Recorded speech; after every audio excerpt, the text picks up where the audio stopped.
오늘 제가 2주간 받은 치유의 은혜를 말씀드리고자 합니다.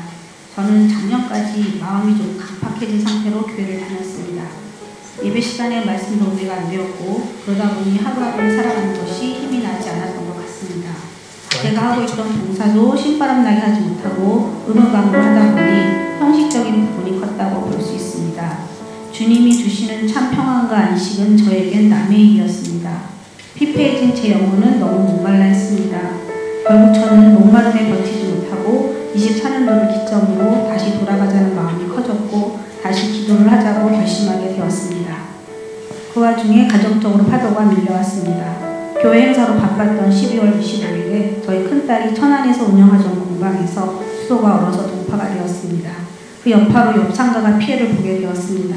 피해가 크다 보니 옆 상가 사장님은 피해 보상금으로 2억 원의 합의금을 요구했습니다. 그 금액을 인정할 수 없었던 저희는 법무사를 통해 소송을 준비하게 되었습니다. 그러면서 이건 하나님이 기도하라는 사인으로 받아들였고 저희 가족은 함께 기도로 뭉쳐보자고 합심해서 기도를 하게 되었습니다. 3일간의 금식 기도를 했습니다. 가족은 덕분에 하나님께 대한 마음이 하나로 모아졌습니다. 감사하게도 기도 3일째 되는 날에 소송까지 갖지 않고 처음 금액의 10분의 1로 해결이 되는 은혜를 부어주셨습니다. 물론 그 금액도 컸지만 하나님께서 가장 좋은 방법으로 해결해 주셨을 거라는 믿음으로 감사헌금을 했습니다. 기도의 응답을 체험한 저희 가족은 하나님께 감사했고 그래서 또다시 전적으로 기도에 매달렸습니다. 하나님의 은혜를 이야기하는 시간도 많아졌고 매일 서로 말씀 읽는 걸 카톡으로 공유하기도 하고 읽을 말씀을 통해 받은 은혜와 감동을 서로 나누는 시간도 갖게 되었습니다. 파도가 밀려올 때 바다가 정화작용을 하듯이 오히려 저희 가정의 문제의 파도를 통해서 기도를 하게 해주셨고 새롭게 해주시는 하나님을 만나게 되었습니다. 그리고 다시 한번 하나님을 돌아보는 계기가 되었습니다. 저는 죽고 예수로 사는 인생을 꿈꿨습니다. 24시간 예수님만 바라보기를 기도 제목으로 정하고 새벽 예배를 나가기 시작했습니다. 하나님은 눈물로 기도하게 하셨고 서서히 제가 해야 할 기도를 알려주셨습니다. 성령님이 이끄시는 대로 기도를 했습니다. 목사님의 말씀을 매일 기록했고 하나님이 주신 감동 또한 잊지 않도록 블로그에 매일매일 기록하고 있습니다. 저는 지난 3월에 2주간 받았던 은혜 3가지를 말씀드리고자 합니다. 첫 번째는 안 하던 기도를 해서인지 목이 많이 상했고 계속해서 목이 불편함을 느꼈습니다. 목을 많이 쓰는 직업이다 보니 여러 가지 불편한 일도 있었습니다. 주일 예배에 찬양을 하려고 하니 목이 더 잠겨왔습니다. 그래도 찬양을 해야 했기에 하나님 제 목소리 돌려주세요. 기도를 하며 앞으로 나아갔습니다. 기도하는 가운데 목이 박하를 먹었던 싸한 느낌과 함께 목소리가 완전히 돌아오는 은혜를 주셨습니다. 그 은혜로 잘하는 찬양은 아니지만 감사하면서 찬양을 하였습니다. 두 번째는 제가 비로소 오송교회에 뿌리를 내리게 하신 것입니다. 오송교회로 온 지 3년이 되었지만 예전 교회의 애증과 미련이 계속 남아있었습니다. 예전의 교회는 저의 믿음을 키운 곳이고 믿음 생활의 즐거움을 느끼게 한 교회였습니다.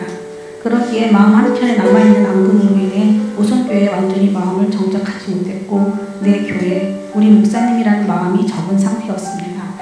반이방인처럼 겉돌았다는 표현이 맞을 것 같습니다.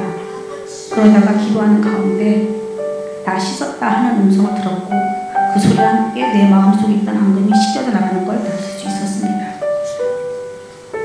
이제야 이곳이 내가 섬겨야 할 교회이며 지금 앞에 계신 목사님이 나에게 영의 양식을 주시는 목사님이라는 애착이 생겼고 우리 권사님들, 우리 집사님들, 우리라는 공동체 의식이 들었습니다. 형식이 아닌 마음으로 섬길 준비를 시켰습니다. 그래서인지 목사님의 말씀도 귀에 쏙쏙 들어오기 시작했습니다. 이제 하나님이 마음을 열어주신 대로 이곳에서 서서히 뿌리를 내리려고 합니다. 세 번째 은혜는 며칠 전부터 오른쪽 목부터 어깨까지 불편함을 느끼며 몸이 뻣뻣한 통증까지 동반된 증상이 생겼습니다. 몸이 힘들어서 남편에게 어깨도 주물러 달라고 했습니다. 마음에 새벽 예배를 갈 수 있을까 하는 망설임도 있었습니다. 그래도 가자 하고 결단을 하고는 교회를 향했습니다. 이날 예배 드리는 가운데 또 한 번의 성경 말씀으로 음성을 들려주셨습니다. 손을 얹은즉 나으리라. 그 즉시 통증이 있던 곳에 손을 올리고 기도를 시작했습니다. 주위에 아무런 소리도 들리지 않던 무아지경 속에서 저의 팔은 스트레칭하듯 움직이기 시작했고 근육이 이완과 수축됨을 느꼈습니다. 얼마간 지속적으로 반복했는지 모르지만 어느 순간 통증은 정말 거짓말처럼 사라졌습니다. 아멘. 하나님의 만져주심을 직접 체험시키시며 저를 더욱 하나님께 복종시키셨습니다. 기도하면 응답하시고 살아계심을 체험케 하시는 하나님이신 것을 생각할 때 저는 요즘 기대감에 새벽 기도의 자리에 무릎을 꿇습니다. 하나님이 오늘은 나에게 어떤 말씀을 주시려나 하는 기대감으로 말입니다. 목사님의 설교를 통해서 나에게 주시는 주님의 음성을 하나로 놓치지 않으려고 귀를 기울입니다. 또한 기도하면서 말씀 달라고 조르기도 합니다. 기도하는 시간이 기쁨이 되고 하나님과 데이트하는 설레임의 시간이 되었습니다. 이런 일련의 체험은 부족한 저에게 하나님의 살아계심과 저를 향한 주님의 사랑을 느끼게 하시는 하나님의 은혜인 것을 고백합니다.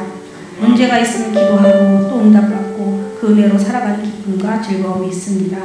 부족한 저에게도 기도하면 응답해 주시고 소망을 주시는 하나님께 모든 감사와 찬송과 영광을 올려드립니다. 제 간증을 들어주시고